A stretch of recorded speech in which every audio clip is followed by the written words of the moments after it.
So I hope you all are doing well. So welcome back to HGCA YouTube channel, जहां पे आप पढ़ रहे हो account, SP and OCM and English जैसे सारे सब्जेक्ट, एंड वो भी एकदम उम्दा तरीके से आपके लिए हर एक फैकल्टी इस चैनल पे हर एक टॉपिक पे या हर एक टेक्स्ट बुक के जो टॉपिक है उनके लिए डिटेल डिस्कशन आपके लिए ला रहे हैं। जो यूट्यूब चैनल से पढ़ना चाहता है तो आप ये यूट्यूब चैनल एकदम ही बेफिक्र तरीके से रेफर कर सकते हो अपने एकेडमिक्स को कंप्लीट करने के लिए।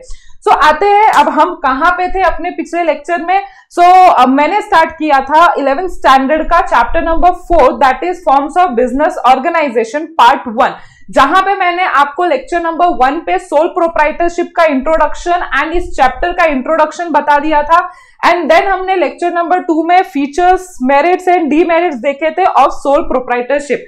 Now in this chapter, in this lecture हमको एक और बिजनेस ऑर्गेनाइजेशन के बारे में पढ़ना है, दैट इज पार्टनरशिप फर्म। तो मैं आपके नॉलेज के लिए बता दूं कि आप जो 12th में जब आओगे तो आप पार्टनरशिप फर्म का अकाउंटिंग सीखने वाले हो कि हम अकाउंट्स में बुक्स ऑफ अकाउंट कैसे मेंटेन करते हैं फॉर पार्टनरशिप फर्म। तो इससे आपको मालूम पड़ता है कि ये जो सेक्शन है आपके लिए बहुत इंपॉर्टेंट रहेगा। थोड़ा बहुत आप डिटेल में अगर 11th में ही सीख जाओगे कि पार्टनरशिप फर्म होता क्या है, पार्टनरशिप एग्रीमेंट क्या होता है, पार्टनर्स कौन होते हैं, सो ये सारी चीजें आपको हेल्पफुल रहेंगी 12th में। तो ध्यान देना, हम अब पढ़ने वाले हैं पार्टनरशिप फर्म। नाउ ये पार्टनरशिप फर्म को इंट्रोड्यूस क्यों किया गया? तो जैसे कि हमने लेक्चर नंबर 2 में देखा था कि सोल प्रोप्राइटर को चलाते चलाते लोगों को कुछ दिक्कतें आने लग गई, जैसे कि limited capital, limited managerial skill and then lack of stability आप बोल सकते हो, फिर लैक ऑफ स्पेशलाइजेशन बोल सकते हो and not suitable for large scale operation. तो ये जो 5 मैंने फीचर्स या 5 जो मैंने आपके सामने डीमेरिट्स रखे सोल प्रोप्राइटर के लिए, यही मेरिट्स बनने वाले हैं पार्टनरशिप फर्म के लिए। नाउ सबसे पहले मैं आपको ये समझा देती हूं कि आपको पार्टनरशिप फर्म एग्जैक्टली है क्या। तो सोल प्रोप्राइटरशिप में जैसे कि आपको याद होगा 1 मैन आर्मी ऑर्गेनाइजेशन चल रही थी, जहां पे एक अकेला इंसान ही ओनर था, बिजनेस का कंट्रोलर था और वही बिजनेस का मैनेजर था। बट इससे प्रॉब्लम्स हमारे पास क्या फेस हो रहे थे कि हमको ज्यादा कैपिटल नहीं मिल रहा था बिजनेस को एक्सपैंड या डेवलप या डाइवर्सिफाई करने के लिए। इससे हमारे पास लार्ज स्केल बिजनेस नहीं ऑपरेट हो पा रहा था।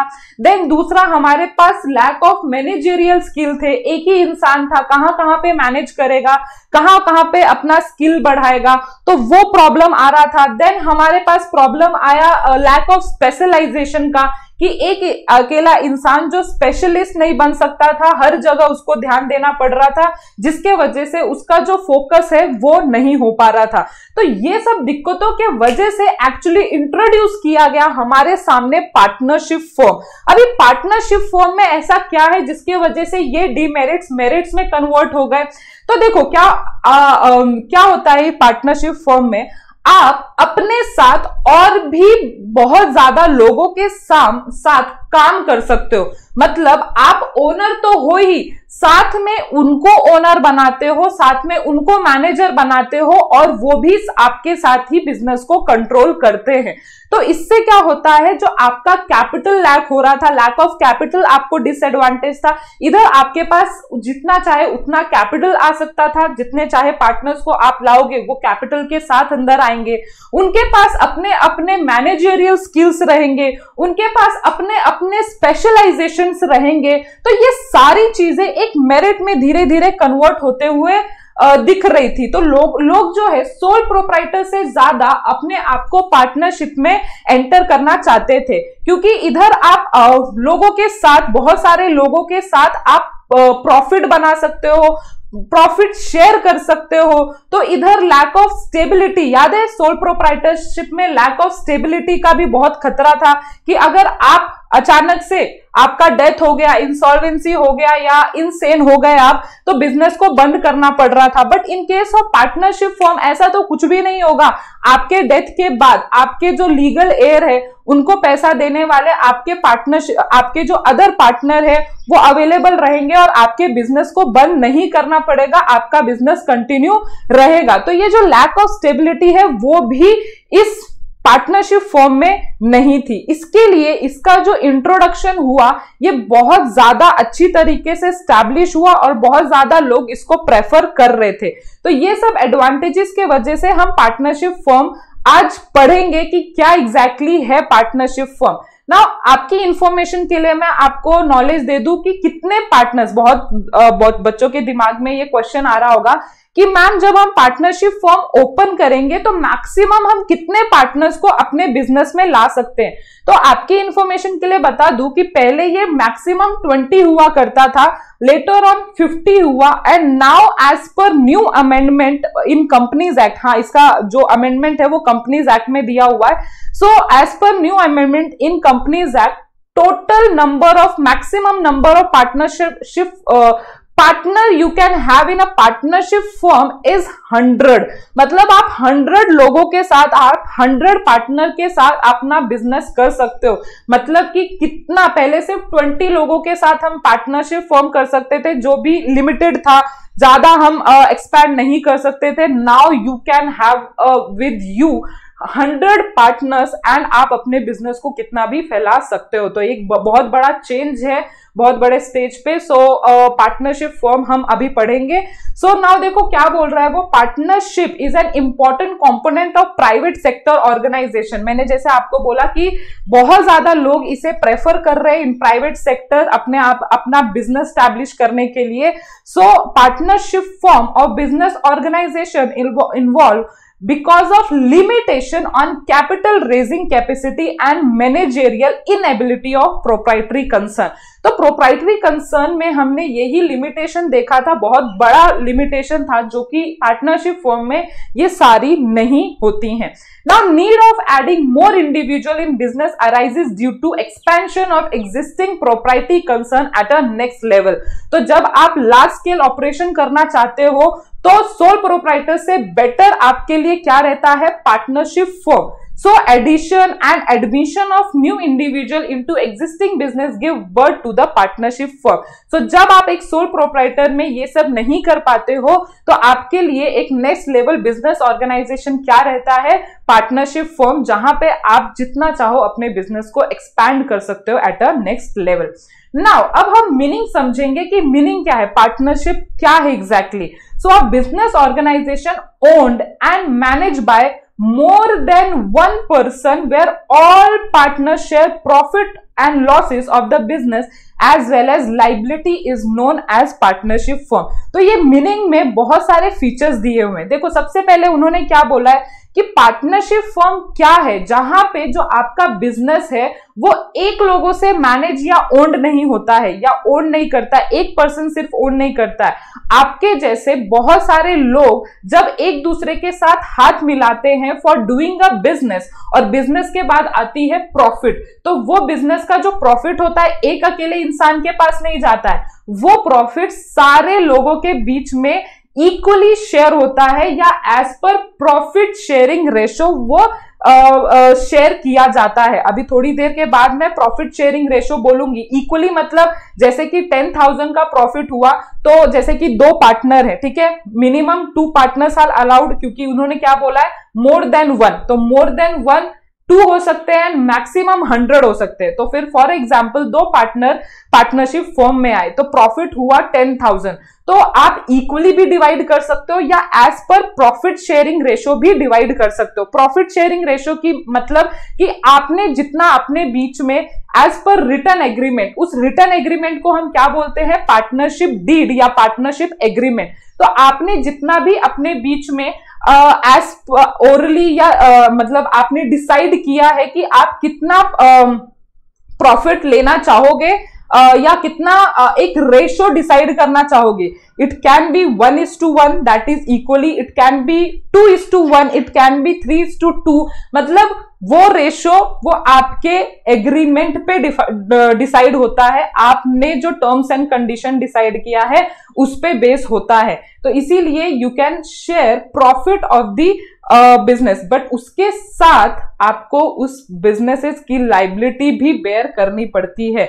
ऐसा नहीं है कि आपको सिर्फ प्रॉफिट ही मिलेगा, लेकिन नो, ऐसा नहीं है। आप पार्टनर हो, आपके उसके सारे लाइबिलिटी भी इनकर करनी पड़ेगी, जितना भी रेशो डिसाइड हुआ है आपके बीच में। ओके, सो ये मीनिंग आई थिंक सो आपको क्लियर हो गई होगी। A business organisation owned and manage by one or more person where all partners share profit and losses। देखो उन्होंने बोला इधर स्पेसिफिकली कि प्रॉफिट हुआ तो भी आपको शेयर करना है और लॉस हुआ तो भी आपको शेयर करना है of businesses as well as liability is known as partnership business. Okay, now अभी हम डेफिनेशन देखेंगे। तो डेफिनेशन आपको किस हिसाब से देखना है, तो इसके लिए एक प्रॉपर एक एक्ट बना है पार्टनरशिप फॉर्म के लिए, प्रॉपर एक्ट है उसको रेगुलेट करने वाला, that is Indian partnership act 1932। और कहां पे दिया हुआ है इसका डेफिनेशन, आपको दिया हुआ है सेक्शन नंबर 4 में। तो वो क्या बोल रहा है, वो बोल रहा है partnership is a relation between a person who agreed to share profit of the business carried on by all or any of them acting for all।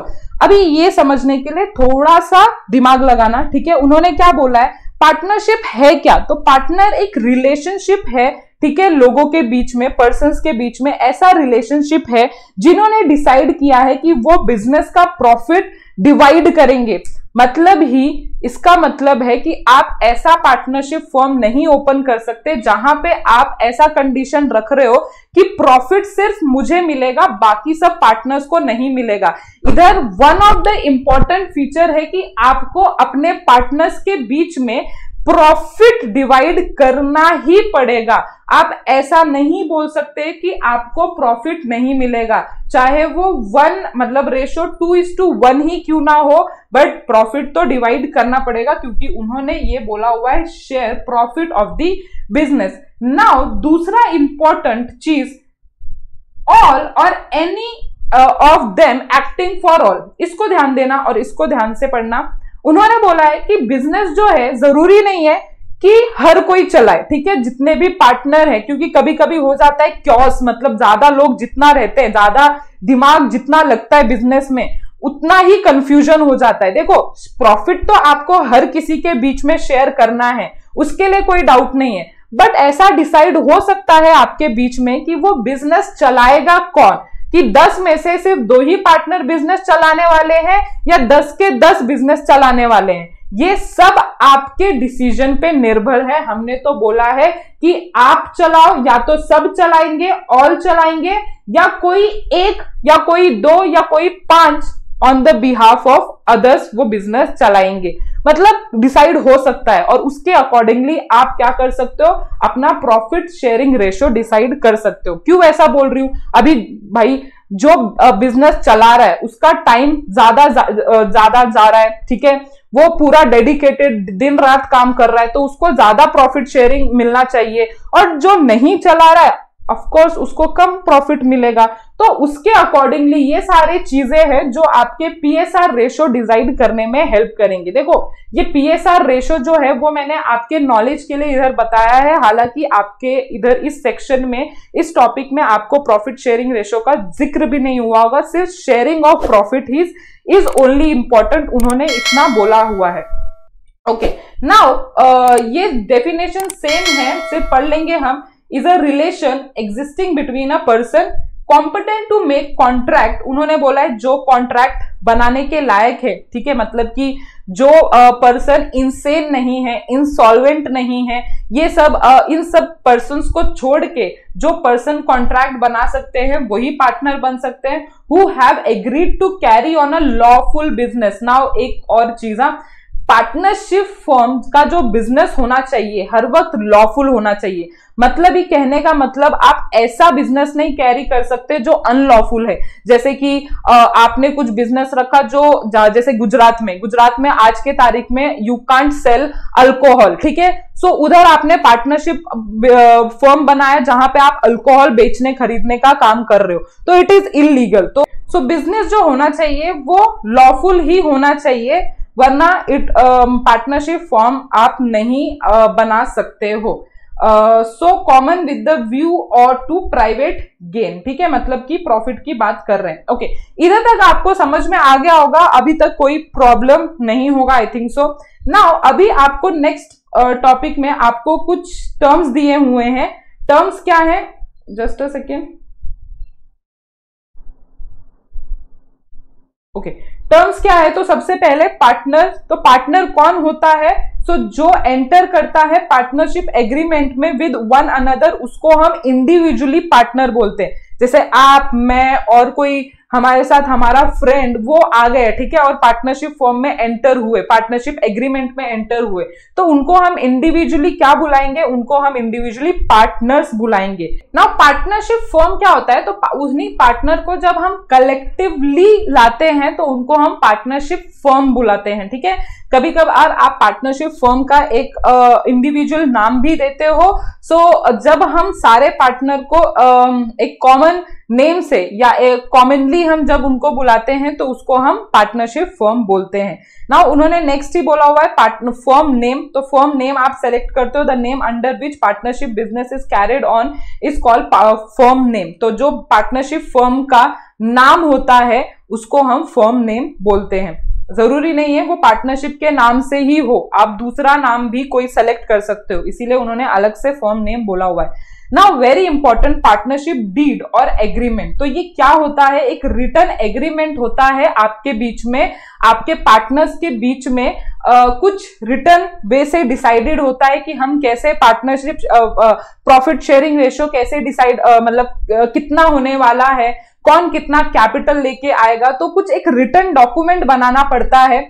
कभी कभी किसी किसी स्टेट में ये मैंडेटरी है, किसी किसी स्टेट में ये मैंडेटरी नहीं है। जैसे कि आप अगर महाराष्ट्र का केस देखोगे तो महाराष्ट्र के केस में ये मैंडेटरी है, ये रिटन डॉक्यूमेंट बनाना, ये that is partnership deed. Other than Maharashtra it is optional, तो आप बनाओ या ना बनाओ, बट ऑप्शनल जहां पे होगा वहां पे आपको गवर्नमेंट एक एग्रीमेंट देगी जहां पे उन्होंने कुछ लिखा है कि अगर आपने ओरल एग्रीमेंट बनाया है तो आपको ये रूल्स अप्लाई होंगे। जहां पे आपने specifically written agreement that is partnership deed बनाया है वहां पे आप जो एप्लीकेबल होगा according to your partnership deed होगा, ठीक है। So the terms and condition of a partnership business is mention in the writing is termed as deed और एग्रीमेंट। सो सिर्फ इतना ही याद रखना, it is should be in writing, oral में नहीं होना चाहिए, ठीक है।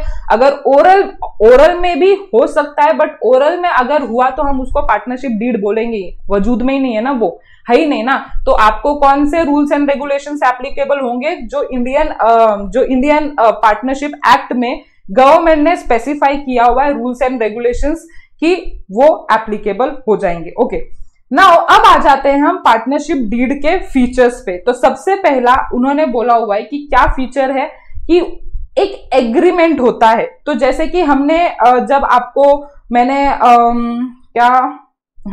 आपको मैंने पार्टनर्स पढ़ाया था तो उन्होंने बोला हुआ था कि पार्टनर क्या होता है। तो पार्टनर वो लोग होते हैं जो पार्टनरशिप एग्रीमेंट में एंटर होते हैं। Yes, it is very mandatory कि आपके बीच में चाहे ओरल या चाहे रिटन एग्रीमेंट तो जरूर होना चाहिए। आप लोगों ने एक एग्रीमेंट तो जरूर बनाना चाहिए कि yes, from today we will start our businesses for this reason, ठीक है। So partnership is the outcome of agreement between two or more person who are conducted partnership business for earning profit. The agreement between partner may be oral or written, ठीक है। इसको highlight कर देना क्योंकि बहुत बच्चों को ऐसा लगता है कि एग्रीमेंट है तो रिटन ही होना चाहिए। मैंने आपको पहले ही बोला, देखो पार्टनरशिप डीड बना रहे हो तो पार्टनरशिप डीड रिटन होता है, तो रिटन बना रहे हो तो भी कोई प्रॉब्लम नहीं है, और ओरल बना रहे हो तो भी कोई प्रॉब्लम नहीं है। बट ओरल जहां पे होगा वहां पे आपको इंडियन पार्टनरशिप के जो रूल्स एंड रेगुलेशंस होंगे वो एप्लीकेबल हो जाएंगे। तो मोस्टली जो पार्टनरशिप फॉर्म होती है वो अपना रिटर्न पार्टनरशिप डीड बना लेते ताकि बाद में कोई कंफ्यूजन्स कोई क्रिएट ना हो। So it is always advisable to have a written agreement between all partner. ठीक है, तो उन्होंने भी ऐसा बोल दिया। ये एग्रीमेंट मतलब क्या होता है, तो ये सब पार्टनर जब साथ में आते हैं और टर्म्स एंड कंडीशंस डिसाइड करते हैं उसको हम एग्रीमेंट बोलते हैं। ठीक है, और किस चीज के लिए किया जाता है, तो main M is for earning profit. Okay, now joint ownership. देखो सोल प्रोप्राइटरशिप में क्या था कि आप अकेले ओनरशिप हो, तो उधर जो आपने बिजनेस जो असेट लाया है बिजनेस में वो आपका माना जाता था। बट इसमें क्या होता है, आपको ज्वाइंट ओनरशिप होते हैं, मतलब कि हर एक पार्टनर उसको ओन करता है, हर एक पार्टनर का बिजनेसेस के असेट पे ज्वाइंटली ओनरशिप रहता है। ठीक है, so partnership firm is jointly owned by partners. The partners have to use the partnership property only for the business purpose and not for the personal use. और जो partnership firm के जो asset रहते हैं, because they are jointly owned by all partners, एक कोई भी जो पार्टनर है, एक अकेला पार्टनर, वो अपना जो असेट है बिजनेसेस का असेट वो अपने पर्सनल यूज के लिए नहीं लेके जा सकता है। ठीक है, वो बिजनेस के यूज के लिए आया है और बिजनेस के यूज के लिए ही यूज करना पड़ता है। So third is joint management. Joint management मतलब सब साथ में मिलके उसको मैनेज करेंगे या सब साथ में एज पर एग्रीमेंट। अभी एज पर एग्रीमेंट ऐसा भी हो सकता है कि सिर्फ मैं ही मैनेज करूंगी on the behalf of other partners, या ऐसा भी डिसाइड हो सकता है कि ऑल पार्टनर्स भी मैनेज कर सकते हैं। देखो उन्होंने यही सारी चीजें लिखा है। Every partner have a right to take active participation in the management of the business.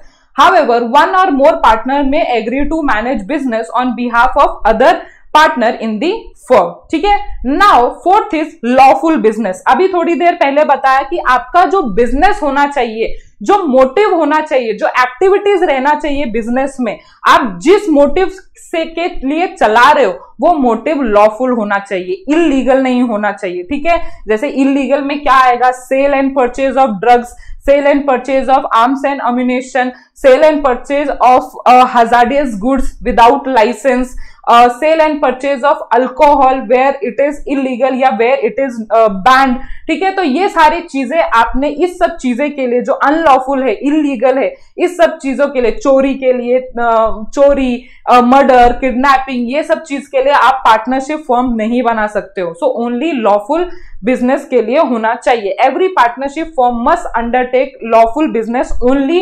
The partnership should not engage in any business which is forbidden by law of land. The partnership firm cannot be formed to carry out any unlawful business. Example, partnership formed to smuggle goods, sale of illegal arms, etc. ठीक है, clear? कोई भी doubt होगा आपके पास comment section है। ठीक है, और आपको याद दिला दूं, हमारे कुछ सोशल मीडिया अकाउंट्स हैं, फेसबुक पे, इंस्टाग्राम पे, आप उधर विदाउट एनी तामझाम डिस्क्रिप्शन में जाओ, उधर लिंक्स आपको दिए हुए हैं, उस लिंक पे ज्वाइन हो जाओ। जैसे ही न्यू वीडियो आते हैं आपको अपडेट कर दिए जाएंगे। तो मेरा सजेशन रहेगा उधर आप ज्वाइन होके रहो, ताकि जब भी कोई प्रॉब्लम, जब भी कोई इशू आए तो आप उस चैनल से, हम उस अकाउंट से हम तक पहुंच सकते हो और अपडेट ले सकते हो। Okay, now fifth one is liability. अभी लाइबिलिटी की क्या, जैसे सोल प्रोप्राइटरशिप में आपने याद होगा पढ़ा था कि उसमें जो सोल प्रोप्राइटरशिप है पूरा लाइबिलिटी उसके पास है, पूरे कंधों पे भार, अनलिमिटेड लाइबिलिटी याद होगा आपको, कंधों पे भार जिसके पास था who is sole proprietor of that business. ठीक है, बट इसमें क्या होता था कि एक अकेले के ऊपर पूरा लोड आ जाता था। याद दिला दूं या बोल दूं आपको कि इधर भी जो पार्टनरशिप की जो लाइबिलिटी है वो अनलिमिटेड है, मतलब कि पार्टनर्स के पर्सनल असेट भी लाइबल रहेंगे अगर बिजनेस के असेट नहीं कंप्लीट होते हैं, मतलब पे करने के लिए। जैसे कि कोई क्रेडिटर है, क्रेडिटर को पैसा नहीं मिल रहा है बिजनेस के असेट से, या कंप्लीट नहीं हो पा रहा है, या सब बिक चुका है पार्टनरशिप फर्म का, तो जो क्रेडिटर है वो उनके घर के पर्सनल असेट को बेच के भी अपना जो उसका उधारी है, ठीक है, वो कंप्लीट कर सकता है। तो इसी को हम अनलिमिटेड बोलते हैं। लेकिन सोल प्रोप्राइटर में क्या था, एक अकेले के ऊपर अनलिमिटेड था, बट इधर जॉइंट एंड सेवरल है। जॉइंट एंड सेवरल मतलब हर एक पार्टनर के ऊपर अनलिमिटेड लाइबिलिटी है और वो जॉइंटली रिस्पॉन्सिबल है हर एक लाइबिलिटी के लिए। ऐसा एक भी लाइबिलिटी नहीं होगा जिसके लिए सिर्फ एक अकेला पार्टनर जिम्मेदार होगा। नो, हर एक पार्टनर हर एक लाइबिलिटी के लिए ज्वाइंटली एंड सेवरली लाइबल है, बट अनलिमिटेड है। ये तो अनलिमिटेड का डिसएडवांटेज इधर भी आ गया है, मतलब ये एक बड़ा डिसएडवांटेज बोलो कि पार्टनरशिप फर्म में अनलिमिटेड लाइबिलिटी रहती है। Okay, unlimited liability arises when assets of the firm are not sufficient to pay off claims of the creditor. The private property of partners are attached to satisfy such claims. ठीक है, joint liability indicate each and every partner is jointly liable for which other partner for debt of the firm, whether incurred by himself or by other partner as a agent of the firm.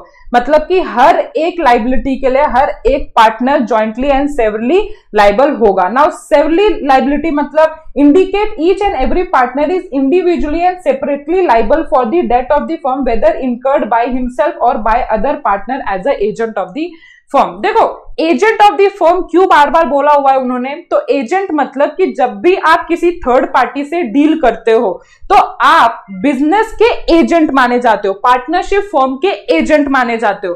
मतलब कि आपने अगर कुछ किया तो partnership firm और other partner भी liable हो जाएंगे। ऐसा नहीं है कि आपने ही वो थर्ड पार्टी से डीलिंग की है तो सिर्फ वो जिसने डील किया है सिर्फ वही लाइबल होगा। नो, वो सारे पार्टनर्स लाइबल होंगे जो पार्टनरशिप फर्म में मौजूद है। ठीक है, इसीलिए उन्होंने jointly and severally and agent of the firm ये बार बार आपको रिपीट करवाया हुआ है। Now 6th is number of partner. तो अगर देखो आपके बुक के अकॉर्डिंगली मैक्सिमम पार्टनर कितना दिया हुआ है 50, but now as per amendment it is 100, जो कि आपके बुक में अभी तक नहीं आया है। इसके लिए इधर मैं आपको बोल रही हूं, लिख लो अच्छे से साइड में कि now it has been updated to 100 before it was 50। ठीक है, सो टेंशन लेने की बात नहीं है, आप गूगल पे भी चेक कर सकते हो। Now 7th is principal and agent relationship.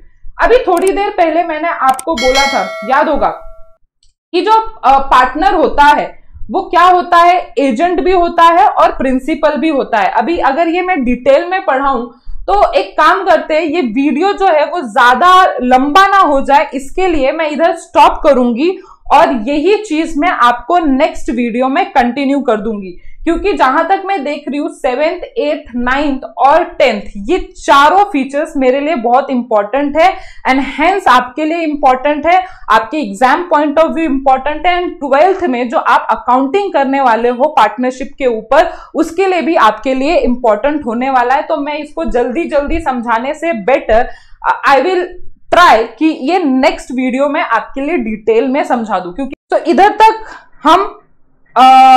तक हम रुकते हैं। यही सारी चीजें मैं आपको, ये जो मैंने आपको ऑरेंज में हाईलाइट किए, ये सारे वीडियोस में आपको, ये सारे पॉइंट्स मैं आपको नेक्स्ट लेक्चर में एक्सप्लेन कर दूंगी। ठीक है, so till then bye bye everyone, take care.